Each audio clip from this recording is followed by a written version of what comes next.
Paz, alegria, seja bem-vindo ao canal. Hoje, primeira sexta-feira do mês de julho, começando o semestre aí com um momento muito importante, que é a sexta-feira dedicada ao Sagrado Coração de Jesus, a primeira sexta, e também nós temos nesse dia o início do Aviva Filho Amado. É um encontro de reavivamento da fé, de partilha da palavra, momentos de adoração, momento oportuno para renovar as forças, a caminhada e começar o segundo semestre aí com todo vapor. Então você que mora em Manaus, que está aqui sempre no canal, é convidado a participar. Começa nessa sexta, hoje à noite, a partir das 19 horas, no sábado amanhã, das 15 até as 20 horas e no domingo pela parte da manhã, das 7h30 ao meio-dia. Então vai ser um momento de profunda oração, de intimidade com Deus. Você não vai se arrepender de participar. E vamos acolher o Evangelho de hoje, tão importante, em que nós podemos trazer uma mensagem muito profunda, porque é o encontro de Jesus com Mateus, o chamado. Mateus que troca a mesa da coletoria de impostos pela mesa da intimidade com Jesus. Mateus vai fazer esse processo de conversão. E vamos junto com Mateus também fazer esse processo de conversão através da mensagem do Evangelho de hoje. Não esquece de deixar teu comentário, de curtir, porque isso ajuda a plataforma a enviar esse vídeo para mais pessoas. O Senhor esteja convosco, Ele está no meio de nós. Proclamação do Evangelho de Jesus Cristo segundo Mateus. Glória a vós, Senhor. O Evangelho é Mateus capítulo 9, vamos do versículo 9 até o versículo 13. Indo adiante, viu Jesus um homem chamado Mateus, sentado na coletoria de impostos, e disse-lhe: segue-me. Este, levantando-se, o seguiu. Aconteceu que, estando ele à mesa em casa, vieram muitos publicanos e pecadores e se assentaram à mesa com Jesus e seus discípulos. Os fariseus, vendo isso, perguntaram aos discípulos: por que come o vosso mestre com os publicanos e os pecadores? Ele, ao ouvir o que diziam, respondeu: não são os que têm saúde que precisam de médico, e sim os doentes. Ide, pois, e aprendei o que significa misericórdia quero e não o sacrifício. Com efeito, eu não vim chamar justos, mas pecadores. Palavra da salvação, glória a vós, Senhor. Acontece um momento marcante na vida de Mateus. Na tradição, a gente tem um pouco da vida dos apóstolos, da vida dos santos e tantas pessoas. E Mateus tem ali relatos da sua vida e que diz que Mateus ele era um judeu, e de fato ele era um judeu piedoso, um judeu que antes desejava fazer o seu discipulado, aprender, mas acabou se envolvendo com os romanos e foi trabalhar para os romanos. E isso era algo abominável para um judeu. Um judeu se misturar com os romanos já era algo que, através da lei do puro e do impuro, eles tinham muitas regras. Então, Mateus, ele vai trabalhar para os romanos e aí ele já começa a ser mal visto por causa disso. Ele começa, inclusive, a ser até ameaçado de morte. Havia um grupo dentro do judaísmo, os zelotas, que eles ameaçavam de morte os cobradores de impostos porque consideravam eles traidores do povo, que cobravam impostos para os romanos. Era um judeu que cobrava imposto para os romanos. E ele tinha a má fama de alguém impiedoso.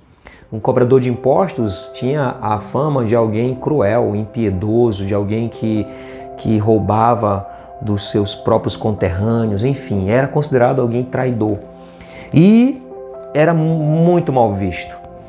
Mas diz a tradição que Mateus, ele foi um homem que procurou a sua conversão, que foi atrás de alguns mestres em Israel. Os discípulos escolhiam seus mestres em Israel. Mateus vai atrás, bate na porta de um, de outro e ninguém o acolhe, justamente por ele ser um cobrador de impostos. Então, mas o olhar de Jesus é diferente. Jesus vem mostrar a misericórdia de Deus e tem um olhar diferente para esse tipo de gente. Um homem impiedoso, cobrador de impostos, considerado traidor, muito mal visto pela religião, mas olha o olhar de Jesus. que leva à conversão, que leva Mateus a trocar a mesa da coletoria de impostos e mudar radicalmente para a mesa da intimidade com o Senhor. Então isso já me chama muita atenção, porque, nossa, se nós agimos como Jesus, se o nosso olhar for o olhar de Cristo para todas as pessoas, porque nós corremos o risco de excluir as pessoas, de ver essas pessoas que são impiedosas, que às vezes até oprimem os outros, que roubam dos outros. A gente às vezes fala dos políticos corruptos, esbragueja, a gente joga praga e faz tantas coisas, mas imagina se nós tivéssemos o olhar que Jesus tinha. Jesus olhava para esse tipo de gente que muitas vezes a gente diz que ele é opressor, que ele é isso, que ele é aquilo. Imagina, eu acho impressionante o olhar de Jesus para as pessoas. É muito diferente do nosso olhar, porque o nosso olhar é seletivo, a gente seleciona a partir das nossas ideologias.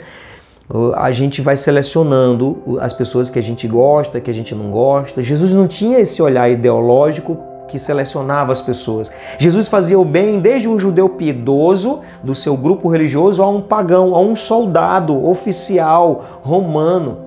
Às vezes tem pessoas dentro da igreja que têm um olhar ideológico para policiais, para as pessoas. É impressionante ver a seleção que se faz pelo olhar ideológico. Jesus não tinha esse olhar.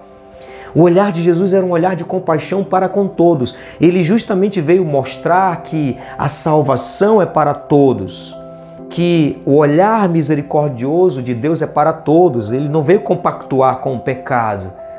Ele estava com os cobradores de impostos, estava com aquele tipo de gente que eram considerados impuros para a religião judaica, mas ele não estava ali para compactuar com o pecado deles, mas para mostrar para eles que o reino está ao alcance deles, está próximo deles, eles podem entrar, eles podem viver também o reino.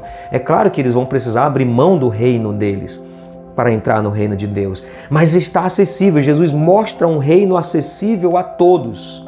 E isso leva à conversão de Mateus, e Mateus já convida outros para também conhecerem Jesus e experimentarem. Ele convida outros cobradores de impostos que estavam ali do seu convívio para estar também no convívio de Jesus. A conversão dele é gerada e já vai lhe ajudando a gerar outras conversões. E Mateus não perde tempo, se alegra, e ele vai entender uma coisa muito importante que nós devemos entender. O chamado de Jesus, antes de qualquer coisa, é para estar com Ele, é para estar à mesa com Ele. Estar à mesa, no sentido bíblico, significa intimidade, amizade, um relacionamento de comunhão.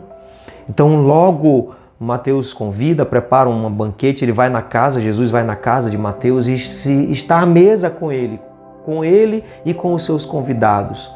Então significa que Mateus está criando esta comunhão com Jesus. Esse é o primeiro passo, é o mais importante de todos. Mais do que sair evangelizando na missão, Jesus não enviou logo Mateus para ir evangelizar. Primeiro ele esteve à mesa com ele. Primeiro criou esse laço de comunhão, esta intimidade, para poder enviá-lo. Nós somos, antes de qualquer coisa, chamados a estar com Jesus, a estar à mesa com Jesus, a criar essa comunhão e aprender dele, ter o seu olhar de compaixão, ter as suas atitudes, as suas ações e reações. Nós somos chamados, antes de tudo, a viver essa comunhão com o Mestre. E aí a evangelização vai ser algo natural. Vai ser fruto de alguém que está com o Mestre, que já se configurou ao Mestre, ou que pelo menos está nesse processo de se configurar por causa da comunhão, por causa do sentar-se à mesa. Assentar-se à mesa significa que você vai aprender, você vai ouvir, você vai compartilhar a vida com o outro. Mateus entendeu que ele precisava compartilhar a sua vida com Jesus, ter a vida de Jesus compartilhada com ele. E aí sim a sua missão iria ser eficaz. É assim que a nossa missão, a evangelização, vai ser eficaz, se nós estivermos também à mesa com o Senhor. O olhar dele se volta para nós, assim como se voltou para Mateus. Acolhamos então a graça, a presença desse Jesus que nos chama também. Vamos dar essa resposta ao Senhor. Pai nosso que estais nos céus, santificado seja o vosso nome, venha a nós o vosso reino, seja feita a vossa vontade, assim na terra como no céu. O pão nosso de cada dia nos dai hoje, e perdoai-nos as nossas ofensas, assim como nós perdoamos a quem nos tem ofendido, e não nos deixeis cair em tentação, mas livrai-nos do mal. Amém. Que o Senhor abençoe grandemente o seu dia, Ele que é Pai, Filho e Espírito Santo. Amém.